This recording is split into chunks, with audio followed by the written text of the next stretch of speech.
Welcome, Your Excellency, to this great city.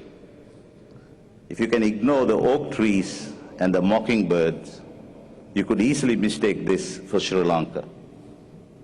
It is in Sri Lanka that I was born, and my mother and the parents of my wife Shanti, our grandfathers and grandmothers, are all buried under the sacred soil of my motherland.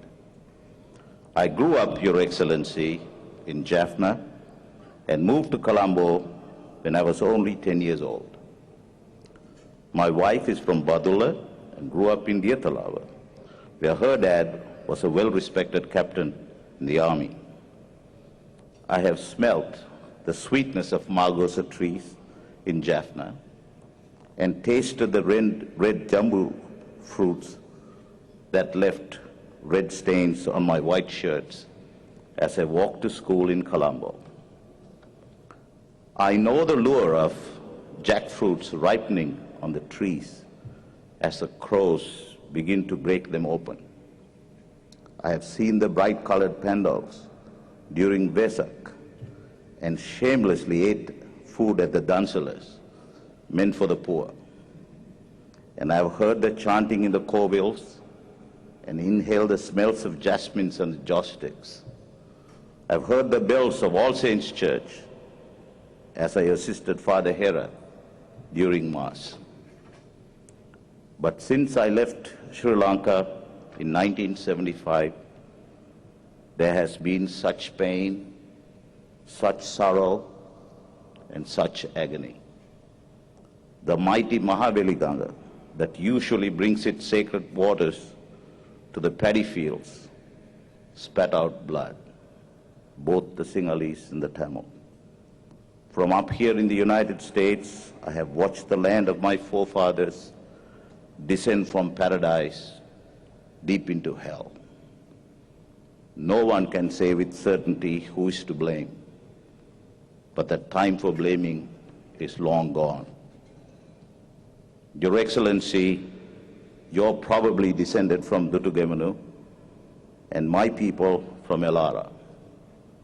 Remember how Dutugemunu fought Elara and on his elephant Kandula and killed Elara.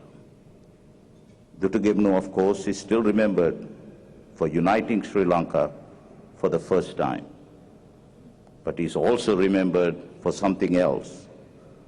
After defeating and killing Elara, he built a monument for Elara out of respect for his worthy opponent. He ordered all citizens of the land to stop, dismount, and pay respect to Elara. In so doing, he not only showed what a great nobleman he was, but also proved to be a great politician. He knew that he had to rule the Tamil people, too, after the defeat of Elara. Your Excellency, fate and fortune and your great political skills have placed you at a unique point in history. Children years to come will read in their history books that a great leader, a great warrior by the name of Mahinda Rajapakse finally defeated the rebellion after nearly 25 years when several before him failed. They may even say that you are the Dutugemunu of the 21st century. But if you want to wear Gemunu's mantle, Your Excellency, then you will have to build a monument too. That monument does not have to be a dagaba or a building. It will have to be new policy, backed by law with teeth to enforce. Do not make the mistake that sparked the 58 riots. Do not hold back Tamil youth who want to get into universities. Do not make the Tamils feel like they are second-class citizens. Respect their religions and respect their language. There is something about the Tamil people you need to know, Your Excellency. To them, their language is God. There are only few cultures in the world which have such devotion to their language. You were trained as a lawyer, and in your early career, you were a formidable defender of human rights.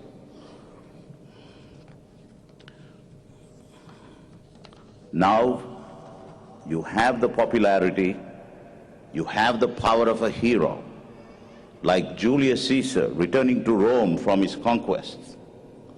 No one can deny what you ask. Ask the Parliament to pass some entrenched clauses you and I read in law school when we had to study the Salisbury Constitution.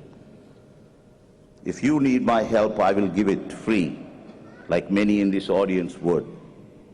The Tamil people are naked and hungry, looking for you to assure them that there is a place for them.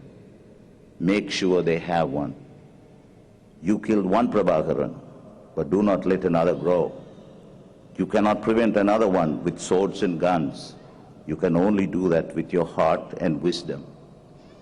Compassion, truth, and justice you learn from the Buddha are the only weapons you will need.